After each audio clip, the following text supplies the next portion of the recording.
How do you approach the C-suiter, that really senior person who you know can approve the deal and you need to get to early in the cycle? Well, the answer usually is you don't and shouldn't, and I'll show you why. Funnel Vision is brought to you by Math Marketing, creators of the funnel plan.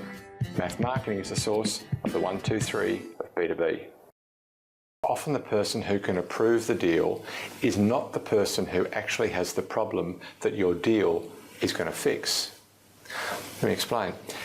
If you go to the ultimate decision maker, even the CEO of the business, she or he has hundreds of problems that they're focusing on, and the problem that you can fix may not even be on that list. But somebody in the business does have that problem, and there's a legitimate reason that business needs to buy your product or service. But you want to start with the person who has the problem, not the person who can approve getting it fixed. Go to the person who has the problem and you'll get traction.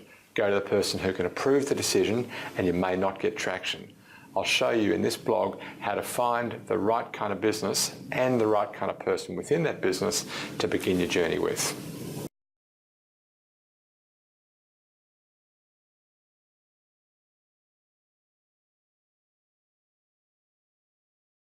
Imagine a room full of buyers. Imagine another room right beside it full of buyers. Well, in reality, they're prospective buyers in both rooms. Now, in one of those rooms, there are people likely to be affected by a problem that you can solve. And your competitors can solve that problem too. In the other room, there's a room full of people who have the problem that only you can solve. Or maybe the other guy can solve it, but you can solve it so much better. Clearly, you want to walk into the second room. Clearly, you want your salespeople to be calling on the people in that second room. Clearly, you want your marketing people to be talking to the people in that second room. Well, let's get away from the theory for a moment. What's the first room and what's the second room? We're talking about who the target market is that we ought to be talking to in the first place. And that's a critical factor for marketing and for sales to get right in the beginning. So we clearly want to understand who it is that has the problem that we can solve and begin with them. And often in a large business, it's not the person who ultimately will approve the deal. It's the person who'll create the business case for the deal at all. And that's who we want to influence. Finally, of course, they're going to go to that ultimate decision maker. And if we're half decent at sales, we need to have got to that ultimate decision maker at some point in the cycle. My point is that's not who you begin with. You begin with the person who has the problem that you're going to fix. Sometimes, just sometimes, it really is the CEO. My point is not that it's not the CEO. My point is don't assume that it's the most senior person. Ask the question, who actually has the problem? And that's who we should be calling on. I'll give you a quick example. One of the things that Math Marketing does is to work on sales and marketing alignment. Companies that are frustrated by lack of alignment find what we do attractive. But in our experience, there's an equal chance, almost exactly equal chance, that that will be the CEO or the head of sales or the head of marketing. We've done this recently. We went through all of the deals that we won over the last 2-3 years. And what we found is the pattern has been, for those last 2 or 3 years, as it was for the 2 or 3 years before that. About a third of those deals were initiated by the CEO who got frustrated that sales and marketing weren't on the same page. A third of those deals were frustrated marketers who said, I just can't seem to get sales on the same page. Can you help? And the other third were frustrated heads of sales who said the same thing about their marketing counterparts. So in that case, we clearly need to target all three of those. The point is don't assume, and the point is don't assume that the company that whoever the role is, works for is the same kind of company you've been targeting in the past. We want to target companies and roles within companies who have the problem that we can fix uncommonly well. Shortly, I'll show you how to do this in Funnel Plan, but before that, I'm going to do two things. I'm going to share with you my conclusions, and I'm going to invite you to receive other blogs like this. Let's get to the conclusion first. It really comes down to doing 6 things in somewhat, and this won't surprise you if you've listened to my blogs before, you know that I'm quite a process thinker, in 6 very serial steps. Point 1, be really, really, really clear on what problem it is that you solve better than your competition. Point 2, make that decision and the next decisions I'm going to recommend together. That is, get sales and marketing and finance and ops and the CEO of your business together and make a call, make a decision. What problems do we think we solve really well? Choose one.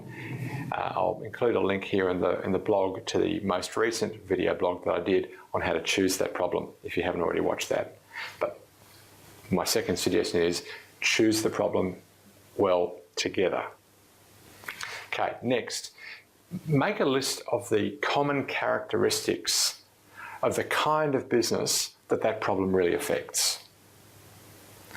Make a long list if you need to, but all of the traits, how big are they typically? Is there something about size that makes that problem either more common or more problematic when it strikes? Is there something about geography that makes that problem more typical? Is there something about their propensity to be moving around, their propensity to not be moving around, their capital structure, their organisational structure? What are the traits that really make that problem either turn up or when it turns up, hurt like crazy? And write all of those down, because really what you're describing is the ideal client profile, because clearly we should be talking to companies who have as many of those traits as possible. Next, what kind of businesses have all of those traits? Now, you might use traditional segmentation at this point. It might be by industry. But what are the types of businesses that we can easily find that have a good number of those traits? And finally, who's the person within each of those businesses, and it's often a different role type by each of those businesses. You might even have as many as 10 segments there. But who's the role holder within each of those business types who most has the problem?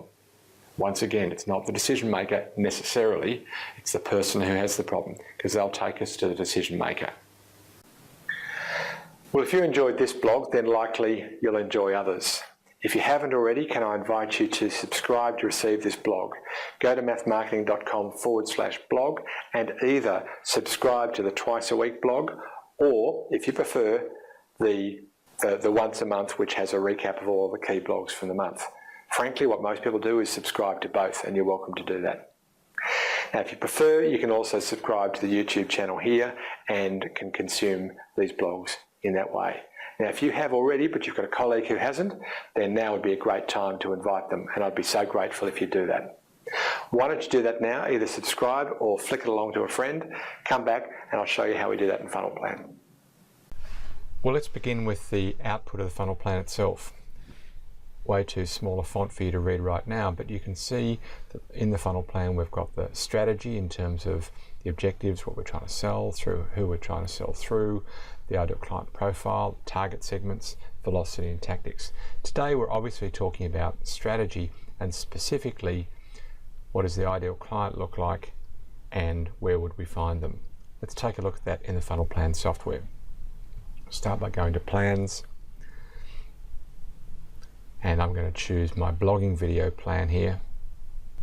We're going to select the blogging video, and obviously we're looking at strategy, but I want to take a look at the initial strategy that I would have put into the plan before I actually did my thinking about the problem choice. Simple questions: what do you sell, to whom do you sell, and through whom do you sell, would have been pre-populated. Now in this one it hasn't been, but these are very simple strategic questions. But we're now asking a question about the target market, if you like, the same as to whom, but after we've already chosen the problem. And the question becomes twofold. Firstly, what does the ideal customer look like? And that's where we're going to put all of the characteristics that we would expect to be true in the sort of company or sort of business affected by the problem. They might be size characteristics, they might be something about their structure, their geography, really could be anything that would really make that problem more present than less. And then what type of business and what role. Now within the type of business I can influence, or I can input the kind of the business itself, the role that I want to target. Now this focus and maturity we're going to cover on another video, so I won't cover it now. They're not mandatory fields at this stage. So for example, if I'm going to add another segment to that, I can put in information, the business type and the role, but I won't put anything in focus and maturity. Now, cancel that because you don't really need it. And that's it. That's where I can input into the funnel plan the basic information to capture who it is that most has the problem and where we're likely to find them. Don't forget with funnel plan that at any time you can bring out the help center, and by hovering over the section that you're looking at, the help center will change and it'll give you information that will help you understand specifically the question being asked and how to think about it.